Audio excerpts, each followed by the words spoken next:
What up, Cavs Nation? I'm your host, Ethan Sands, and I'm back with another episode of the Wine and Gold Talk podcast. Joining me, heading into the first week of the regular season, Chris Fedor. Chris, I know you're excited. I know we want to talk about a lot of different things. WNBA championship is going on right now. Can't get enough of basketball, whether it's WNBA, NBA, so much going on. But Chris, we have to really think about what's going on with the Cavs, how they're going to come into the season already hampered on their roster, right?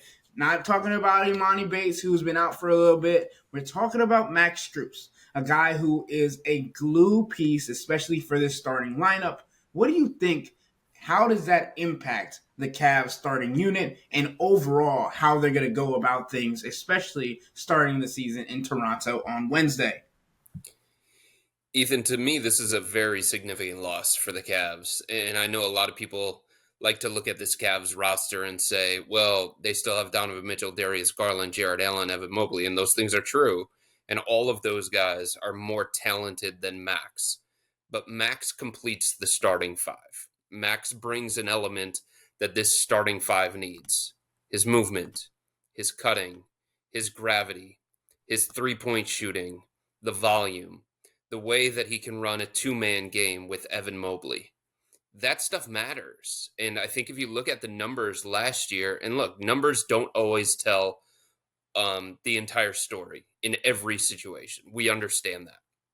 But I feel like they match when it comes to Max. I feel like he is an indispensable player on this roster. And if you look at the numbers, Ethan, when he was on the floor offensively, the Cavs operated similar to the same kind of level as like the Los Angeles Lakers, Philadelphia 76ers, right? When he was off the floor, they operated like the Washington Wizards. That is a distinct difference.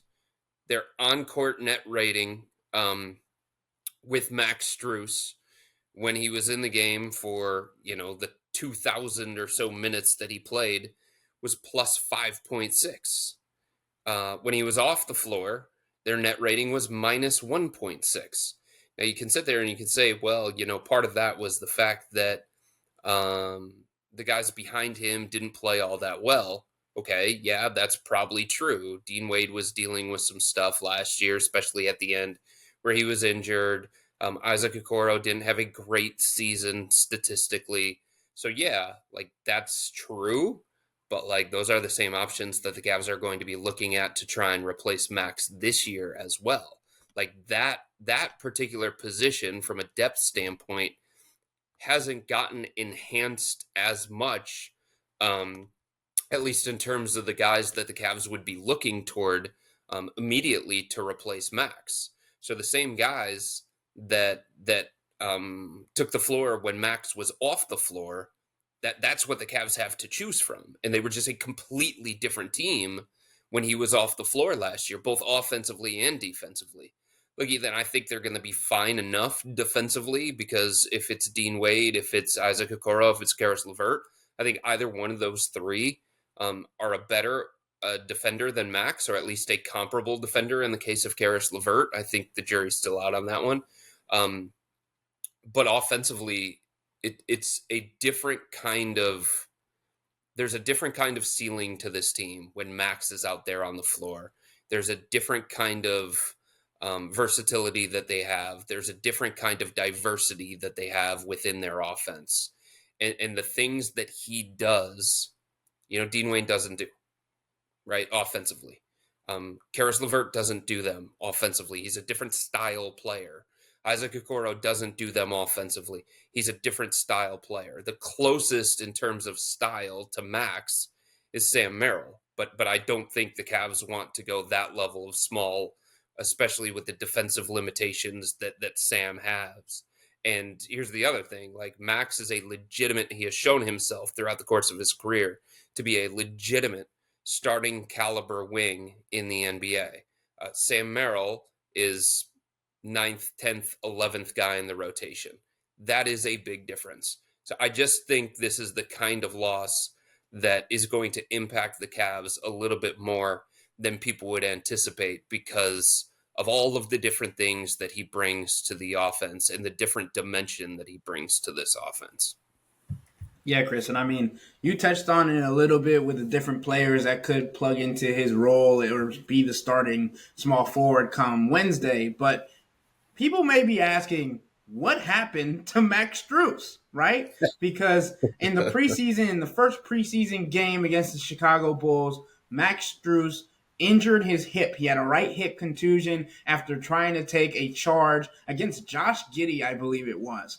And that had him out for the remainder of the preseason. Then, when it comes to what he's dealing with now, which is a right ankle sprain to the severity that he will not be reevaluated until 6 weeks from a couple of days ago, is that he was going through an individual workout trying to get back to the level that he wanted to be at to start the season. It was even questionable if he might return on for the last preseason game as well at that point. But October 17th is the date that Max Strus injured his ankle, and he hasn't been able to come back. He won't be able to come back for at least 20 games into the regular season, Yeah. right, Chris? And Chris, last season, Max Strus played in 70 games. He was the third most consistent player for the Cavs, and we know he's a guy who's a competitor. He wants to be out on the floor, and even when he was hampered last season, it hurt him not to be out there. He pushed himself back quicker, just like Donovan Mitchell did as well. So he's going to be out for at least 20 games of this regular season before being reevaluated, see if he comes back, all those different things. For me, I just hope he doesn't try and rush this back because of how much he wants to be out on the court with these guys, right? I think it's very difficult to watch a team that you feel like you are a major piece of and that we understand he's a major piece of and playing without him, right? And also, you mentioned net rating from last season. Max Strus was the third highest net rated player for the Cavs, behind only Dean Wade, who had 8.3, and Donovan Mitchell, who was at 7.3. Max Strus was at 5.6 net rated player, right? So, like, this is significant, as you mentioned, Chris, but who do you think fits in best with this starting lineup? For me, it's between Dean Wade and Isaac Okoro. Isaac, mainly because Dean Wade fits in really well with the second unit. Dean Wade has played majority with the second unit. Isaac Okoro has more experience in a starting lineup. But I feel like it would be scary for multiple different teams that they're going to be facing to have to go up against a big lineup of a 6'10 small forward and 2 7-footers in the front court. What do you think? I think because the Cavs have George Niang on this roster, Ethan, who does some of the same kinds of things that Dean can do from the offensive end of the floor. Space it, knock down threes. You don't have to be that heavily involved offensively, more of a catch and shoot kind of guy, low volume, just play within your role. Because they have Dean, I think they feel like they can use Dean as the spread lineup four-man, and they can put Dean into the starting lineup. The feeling that I got from talking to people over the weekend is that there was a feeling inside the Cavs organization that Dean was going to get the first shot at this thing in the starting lineup. And I don't know that it's going to be consistent. I think when you're talking about this kind of loss in Max Strus, and I think he's indispensable. I think he is critical to the success of this team, especially long term. So I agree with you. I don't think that there's any reason to rush this. I think they want to make sure that Max recovers the way that he needs to be, because everything that this organization has talked about, Ethan, is we got to peak at the right time. We got to peak going into the playoffs. So if they can withstand this early, and even if it means Max misses, 8 weeks as opposed to 6 weeks, they don't want to get into a situation that they had to deal with last year with Ty Jerome, where they were trying to figure it out, rehabbing it as much as possible, doing all the different things behind the scenes, trying a bunch of different treatment plans, and he just couldn't get over that hump. So give it the time that it needs, give it the recovery that it needs, lean into your depth. Kenny Atkinson has talked ever since he took this job, Ethan, about the depth on this roster. Well, this is one of the reasons why you have, Jalen Tyson with the 20th pick in the draft. This is one of the reasons why you went out and you gave Isaac Okoro a multi-year contract. This is why you paid Dean Wade last off season. You know what I mean? So believe in those guys, give them a chance, and lean into them as much as you can. They're not Max. They're not going to be able to do the same exact things that Max does for this team, both offensively and defensively. But they're talented enough players that at least it's not a situation where they're calling guys up from the G League, or they're going. And this is no offense to Craig Porter Jr. because he handled himself well, but last year they ran out of point guards and they just were in a situation where they were playing Craig Porter Jr. NBA minutes. That was never the plan whatsoever. That shouldn't be the situation at small forward, especially given what they already have on this roster. But the belief is, at least the feeling around the organization, is that Dean's going to get the first shot at this because he provides a little bit more offense than Isaac Okoro. And I think Kenny likes Caris in the 6-man role. I think Caris likes to be in the 6-man role. I think that's something that both guys are committed to. And I think if you go between Isaac and Dean, given the questions still about Evan Mobley as a perimeter player and his outside shot and the spacing that the Cavs are trying to create, I just think Evan's not yet at a point where they feel consistently go to Isaac Okoro next to him. I just think that makes it a little bit too jumbled. I think that makes it a little bit too congested. And I don't think that they can play the style that they would want to play offensively if they had Jared Allen, Evan Mobley, and Isaac Okoro in the starting lineup and playing big minutes together. So Dean gives you more spacing. He gives you more size. He gives you the same kind of defense as Isaac with a better, more reliable outside shot. And at the very least, defenses pay attention to Dean and they stay attached to Dean in a way that they don't with Isaac. So I think it would just be too difficult for the Cavs to consistently play the way that they want to stylistically, offensively, if it was Isaac Okoro in the starting lineup next to Evan Mobley and Jared Allen. I just think there would be too many spacing concerns. And spacing is a big, big point of emphasis coming into the opener against Toronto. And everything that they did this offseason was was about spacing. Everything that they did in training camp was about spacing and pace. They have little tape marks all over their practice facility indicating, just to give a visual to all these guys, where they're supposed to be spaced on the floor. And I just think it gets too jumbled if you have Isaac at the starting small forward spot. I agree. I think Dean Wade is the best choice and solution to this situation just because of what he brings that you mentioned. But I also think we talk about, you mentioned the comparison to Ty Jerome's ankle injury last season and Max Strus' ankle injury this year. I think it's interesting because obviously the injury itself is comparable, but I feel like I don't want Max to do what Donovan Mitchell did last season and come back too early and then have to deal with an injury throughout the remainder of the season and be like, I can't be at 100% because I came back too early. Obviously, it's never a good thing for a player to be out for an extended period of time, but given the situation with Max Strus in the preseason, being out, obviously, it opened up an opportunity for Kenny Atkinson to try out this lineup with Dean Wade being in it already, right? Dean Wade had mentioned after the game that they had never done that before. They had never put him at the 3. Whether or not he said he was going to be comfortable doing it or not, he said, I'll play wherever they want me to. But the conversation more so was okay, this is something that could potentially happen down the line. And now we're talking about it happening for the starting lineup to begin the season. Obviously, in a worst case scenario right now with Max Strus being injured, but that doesn't happen without the reps. And I think Kenny Atkinson got to try something and then said, okay, let's implement it in practice while Max Strus is out and see how this rotation might look. So, Chris, how important do you think it was for them to get reps with this in their system and see how it's going to work with three bigs on the floor at the same time to start the game?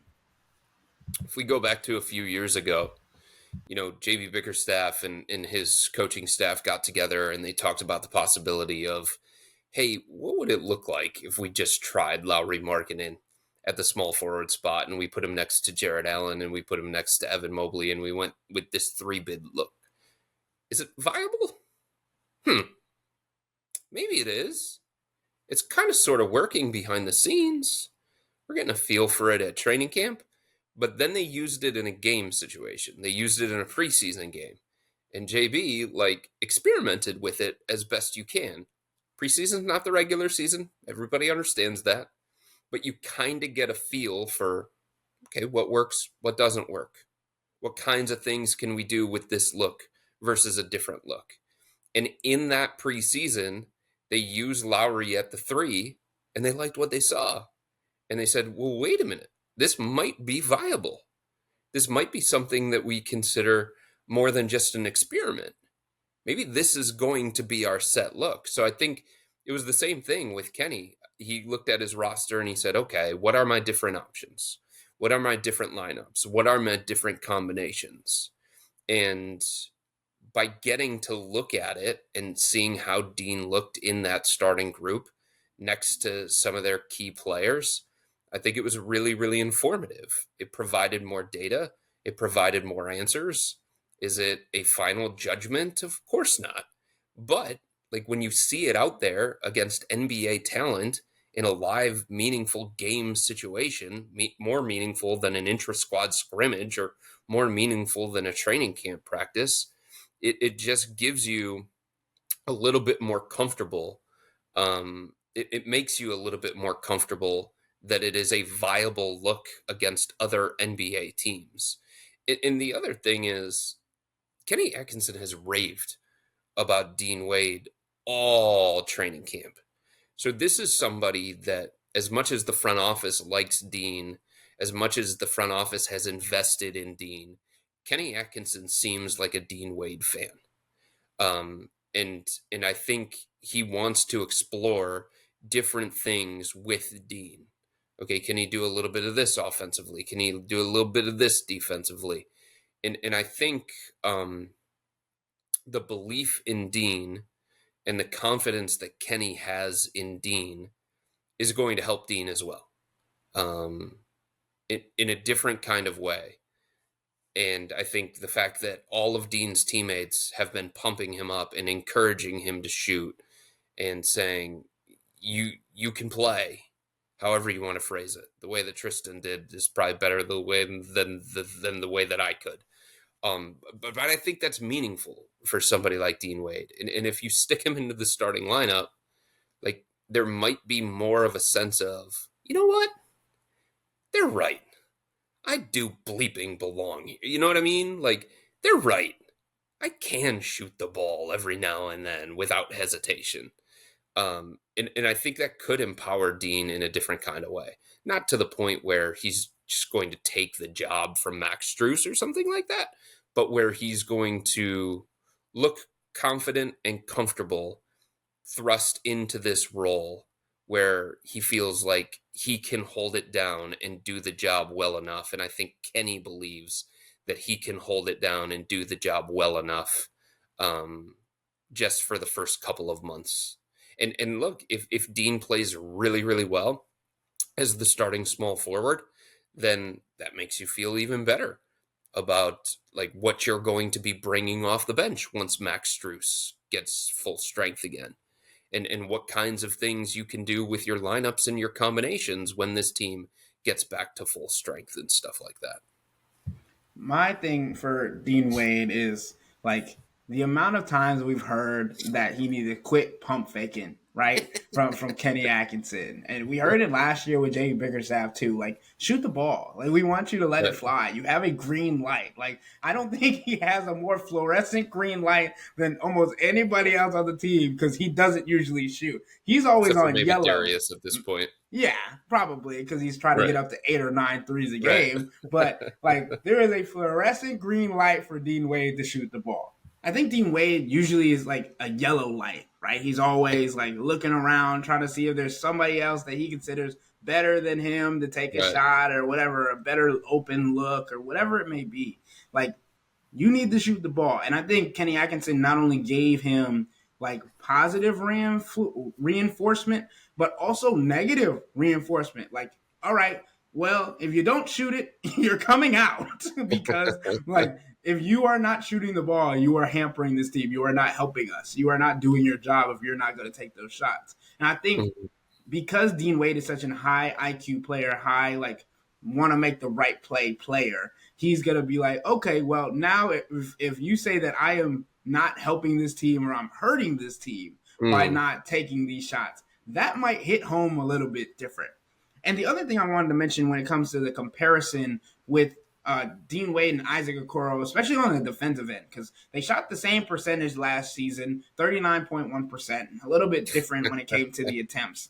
But, right, like on defense, Isaac Okoro simply can't guard the same guys that Dean Wade can guard when we're talking about like bigger players, right? Dean Wade offers the opportunity for Evan, Jarrett, and Dean to switch on nearly any situation that comes up defensively when it comes down to the painted area. The other thing, obviously, we don't want to look too far ahead past the Raptors game, but we're talking a little bit about the season home opener against Detroit. We've talked about it a lot, Chris. Cade Cunningham is a guy that Dean Wade enjoys guarding. Yeah. He's not your regular point guard, and Isaac Okoro would struggle in that situation against him. He's a little bit stronger, he's a little bit bigger. Dean Wade can handle those with a better efficiency, and he still brings all the things that you mentioned on the offensive end when it came to shooting, spacing, and even tempo. Right, Dean Wade can run a little bit. He's not slow. Mhm. Like he'll be able to be outside the Mack truck lane and get to his spots and be comfortable hitting a corner three and all those different things. So the other thing, the last thing when it comes to the comparison between Isaac Okoro and Dean Wade is we've seen Dean Wade get hot and stay hot. I don't know if I've seen a game where Isaac Okoro has like stayed hot, gotten hot, and been like consistently shooting from the 3-point range with confidence, right? We all Yeah. remember the 20-point fourth quarter by Dean Wade against the Boston Celtics, who got him the name the Celtics killer, right? Like he was able to knock down, I think he was 5 for 5 on 3-pointers and just did a spectacular job continuing to shoot, heat checking, no hesitation, confidence oozing, all of those different things. And I think if you have that Dean Wade on a regular night, that'll change the flow of this offense and also give more confidence to guys like Evan Mobley and stuff to shoot from the outside as well. Yeah, and the other person that I think benefits from this in a roundabout way, if Kenny decides to go with Dean as the starting small forward, then I think one of the guys that benefits is George Niang. And we talked on a previous podcast about the 10-11 man rotation, um, and getting to 11 sometimes for a coach can be difficult. And that 11th guy, how many minutes are they going to get? How long is that leash going to be? Um, when you're talking about this situation that the Cavs are now in, okay, obviously people are going to look toward Isaac Okoro. He's going to play off the bench. Maybe it could give more minutes to Jalen Tyson down the road as the Cavs get more and more comfortable with him. And then you look at Caris LeVert and you look at Dean Wade. But if Dean is going to be the starter at small forward, then I guess theoretically he could still be the backup power forward, but it just becomes a little bit more difficult for Kenny with his lineups, his combinations, and his rotations. I just think this gives George one less impediment to playing time. Because if we would have looked at it as Darius, Donovan, Max, Evan, and Jarrett, then in the depth chart, Dean Wade was going to be the backup power forward. That seemed to be established throughout the course of training camp and in the preseason. And that didn't mean that George was going to be just out of the rotation, but the guy who was going to be the primary backup power forward was going to be Dean Wade. If he's in the starting lineup, you can only play him so many minutes. You're going to need to fill those power forward minutes somewhere else. And filling those, the backup power forward minutes with Dean Wade, while he's also the starting small forward, it's just complicated. So I think the Cavs are going to need George to fill that role, the role that Dean was going to play for the second unit. And that means George is going to have to knock down shots. That means George is going to have to score. That means George is going to have to be something other than a liability on the defensive end of the floor. And I think we're looking at a situation, Ethan, where George might have been like a 12 to 15 minute a night guy from the outset in an 11-man rotation. And now he could be once again an 18 to 20 minute guy because they need a backup power forward. Chris, you just made so many listeners unhappy talking about George Niang minutes and the potential of them increasing rather than decreasing. These fans, these listeners would staple him to the bench if it was an option. Like Velcro his shorts, whatever you need to do to keep George Niang off the court. And I get it. Like there have been meme compilations of George Niang getting pushed to the floor defensively, and like he has a signature pose with his legs up in the air when he's on the floor. Like that is ridiculous. One, two, like it's not a good look, right? Like this is that's not what you're looking for from your backup power forward. You don't want him to be on the floor. He's supposed to be standing your ground and all of these things. But I think the reality is Jalen Tyson isn't ready yet to play that power forward spot, right? I don't think, and he might never be ready. He might be a 3 to a 1, depending on situations for the Cavs. And that's okay. But understanding where these other players are going to fill in, and like you mentioned earlier on the pod, like that is what they've talked about is depth. And what is the celebrating their depth, right? That is the phrase that Jimmy and Kenny Atkinson have been playing with the entire offseason, entire preseason. And now it's time to do it. Like we've talked so much about lip service and how things have been said and still have to be done. Now it's time for those things to come to fruition. And Chris, I know we gave a little bit of insight to who we think is going to be the starting small forward and somebody that we saw as the starting small forward in the preseason a couple of times. But is there anything else that you think should be added for this to end the podcast? Maybe something about Caris LeVert being an option or why he's a 6-man option and if he's still going to be there. I know we talked about it briefly. What do you think? Yeah, I mean, look, Caris, I think, is going to be a guy, Ethan, who gets 28 to 32 minutes a night. I think that was going to be his role. I think that was going to be his workload, whether Max Strus was going to be healthy or not. Right? I just don't think he's the kind of guy who his role is going to fluctuate based on who is available and who is not. I think he has a clear-cut role on this team. I think he's the 6th man. I think he's a secondary playmaker. He's obviously somebody that Kenny Atkinson trusts. They need some scoring off the bench. They need some stability off the bench and with the second. And I just don't think that Kenny wants to get into a situation where he's changing roles constantly. Caris to be comfortable as the 6th man. I think Kenny is that the Cavs haven't had conversations about, hey,